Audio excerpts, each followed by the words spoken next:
All righty, here we go with X's and O's on the KFAN Minnesota Vikings Radio Network and Vikings.com. I'm your host, Paul Allen. This is Kevin O'Connell, coach of the Minnesota Vikings. 13-4 squad heads into the postseason playing the Giants this Sunday, 3:30 KFAN and the Vikings Radio Network. And speaking of Sundays, how great was last Sunday for you and the guys? I mean, the win was easy. You gave game balls to former Bears like Duke Shelley and Kairos Tonga.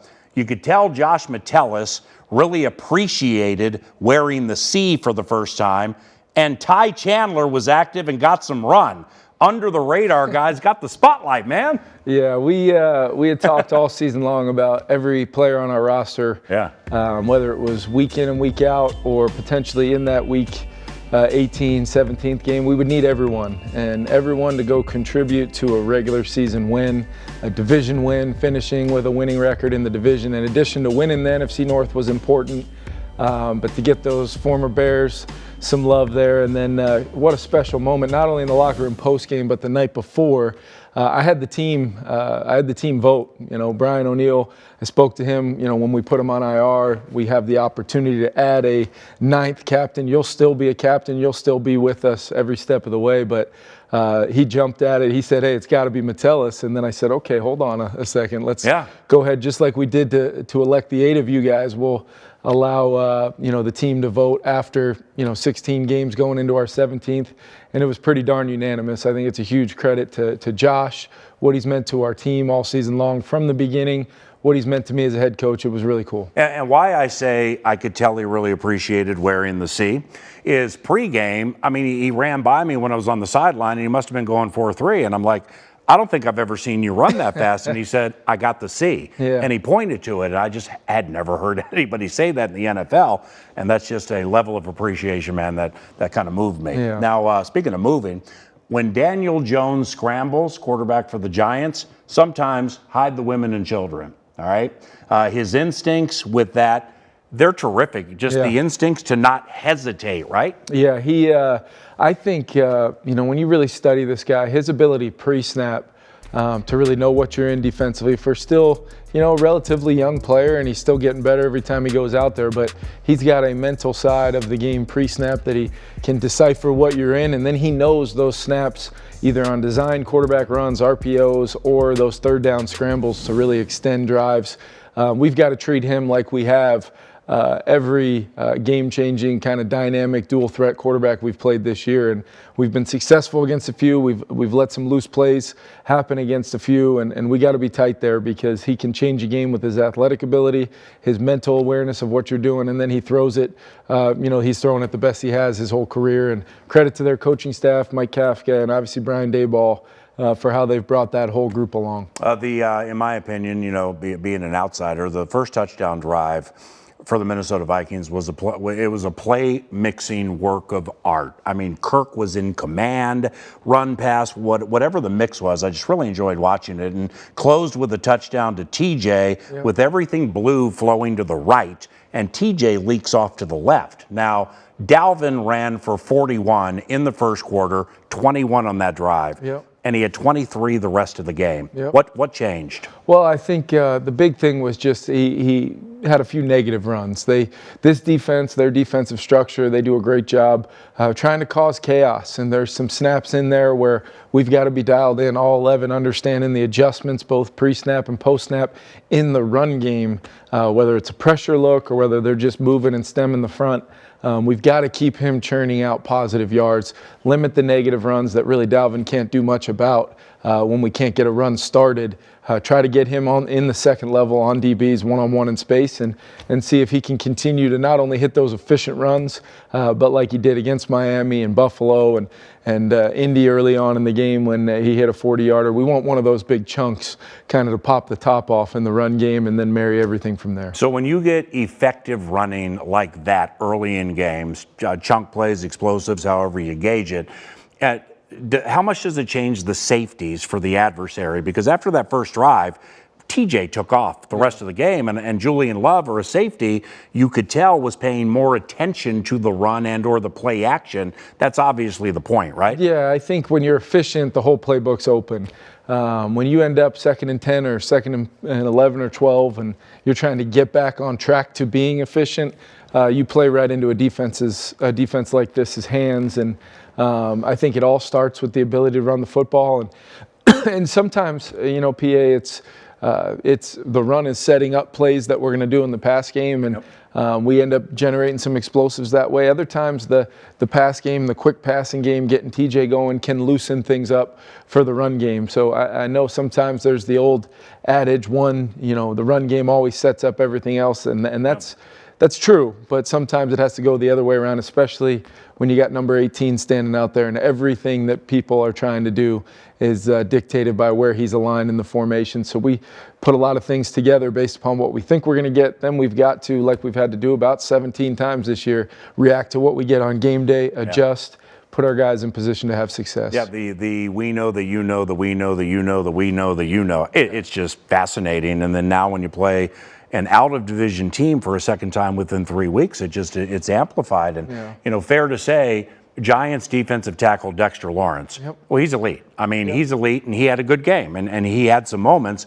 In fact, he was inches away, in my opinion, from just having, like, one of the more unbelievable defensive games I've ever seen. So, I mean, it starts and stops right there from the plan standpoint with him, right? Yeah, you just have to know he's going to be a major force inside. You got to try to get a couple bodies on him in the run game. You got to account for him in protection. They also happen to have Leonard Williams on the other side, and the rookie out there on the edge. So when you really look at it, it's a challenge. And then you add in the scheme with Wink and what he's doing from a pressure standpoint. We got our hands full like we did in the first game, and it's going to be about avoiding negative plays, stemming positive plays together, and then being able to finish like we did, with touchdowns when we had to have it. Kevin, I know routine is very important, and creature of habit approach, at least from what I've learned over my years, up to just keep things the same, because the same has led to a 13-4 for the most part from a routine standpoint. Now with you, Wes, O'Hara, Tyler, et cetera, winning the Super Bowl just last year, is there wisdom to be imparted on coaches and players, or keeping it as routine as you can because it was 13-4? How do you balance that? Yeah, I think there is a balance with scheduling and how you want to go about the week, how you want to go about the preparation. We've got that routine in place. We're lucky enough to be gifted the Sunday 3:30 game at home. Don't have to worry about traveling, get to play in front of the great atmosphere at US Bank. But it's also a level of understanding, just when I look back to last year for our team, just that razor thin margin of error and how every little detail matters. And there's really no reason in the world why we can't uncover every stone and really dial in absolutely every detail. And it's tough against an opponent like this, really in all three phases, but that's the playoffs. And then you got to go kick the ball off and be able to react and overcome within the game. I think we've got a lot of reps on that throughout the season, and trying to go win a game in the end is what playoff football is all about. So I'm hoping it can be a routine for our players from a standpoint of how we go about the process, but then relying on the experience all year long to react in the moment and be at our best when we need to be. Is Jones at this stage of his career, when I watch things, it reminds me of Jimmy Garoppolo. It's just so much is middle of the field, not really a lot outside the numbers. Is that who he is and who they are a fair amount, or was that just against us? Well, I think, there were some loose plays in there where the middle of the field had too much air in it, and we'll try to do some things to take that out of the equation. I also think, we just got to try to find a way to disguise as much as we possibly can, use our veteran players, Pat P. Harrison. I think a guy like Chandon Sullivan showing up at that nickel spot, whether he's a fit in the run game, pressuring in the pass game, or covering in the slot, he's just got to find a way to consistently do his job as one of 11. But because they're trying to work the middle of the field, a lot of times in 11 personnel, that's your nickel, that's your safeties working together with those linebackers to eliminate some of those throws in between those numbers. And if you can do it and you can shut down the run game early on in the set of downs, force them into some third and longs, we like our odds of hopefully getting off the field, or maybe possibly forcing a turnover that could change the game. Now Kirk is not, certainly by design, going to run like Daniel Jones. However, is it fair to say Kirk is a quarterback who makes all the throws? He can make all of the throws. Yep. And, you're the coach of a team that is only one of 9 teams to have 4 guys with at least 60 receptions, one of them being Hawkinson in the history of the NFL. JJ gets fed the most and seemingly at the most key times. So is that, Kirk comfortable with his progressions specifically now? Like, what goes into all those receivers having 60? Well, I think, throughout the season there were times where, I think people would ask, hey, what's the deal with this guy's targets? Or why isn't KJ getting more? And as I told the players themselves, and I said, just in the end, the complete picture of 17 games, what it will look like will be just fine. And I think being one of 9 teams, like you said, in the history of the league, to have 4 guys with 60 catches, that's 60 catches, you're contributing.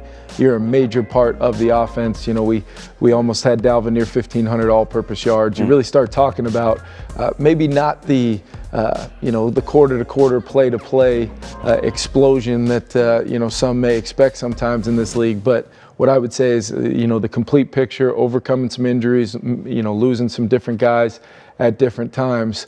I think it all comes back to Kirk and how he ran the show for us this year, and really what we're looking for moving forward for as many games as they let us play here the rest of January and hopefully on into February. Lastly, how much does it help already having seen this version of this quirky blitz package? And, they're number 1 in the NFL blitzing at 50%, and it was less than that against you guys, but not dramatically less. But you've seen it. And we talked about the Wink Martindale bit last time. Well, you've seen it recently. How much does that help? I think it helps, and I think it also gives us a lot to think about, and because you're trying to be out in front of what the next steps may be. What's the next page in the playbook for them? How do they want to activate some of their healthy personnel they've got coming back in the secondary? Do they feel like they can defend us in the pass game differently as far as how they could match up with Justin and some of our other guys? So clearly, I imagine they'll try to have a plan for TJ. Clearly, we're going to see some pressure. That's what they are. That's what their makeup is. But how it works, how it comes together, and our ability to adjust and adapt as we did the last time we played them for some critical plays there late will be the story of the day on Sunday. That's just what it is when you play an outfit like this. And how much? I mean, these tickets are really hard to get. I mean, this is a hot item ticket. The fan base has loved the team every step of the way.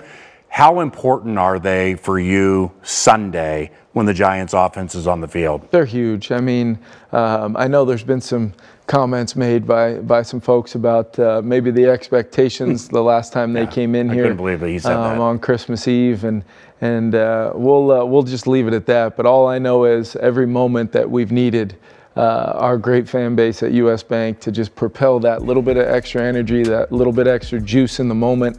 They've not only been there, they've knocked it out of the park, and you don't have the kind of success we had at home this year, getting 9 home games and finding a way to win a whole heck of a lot of them without having those great fans with us. And one of the reasons why it was so very important to our entire organization to be able to host hopefully more than one. You'll see how the chips fall, but we know we got this one, and let's put everything we got into it. Thanks for the chat. Good luck. Yeah, thank you. Kevin O'Connell, head coach of the Minnesota Vikings. I'm Paul Allen. X's and O's is courtesy of the Minnesota Lottery. Back with wide receivers coach Keenan McCardell when we return to the KFAN Minnesota Vikings Radio Network.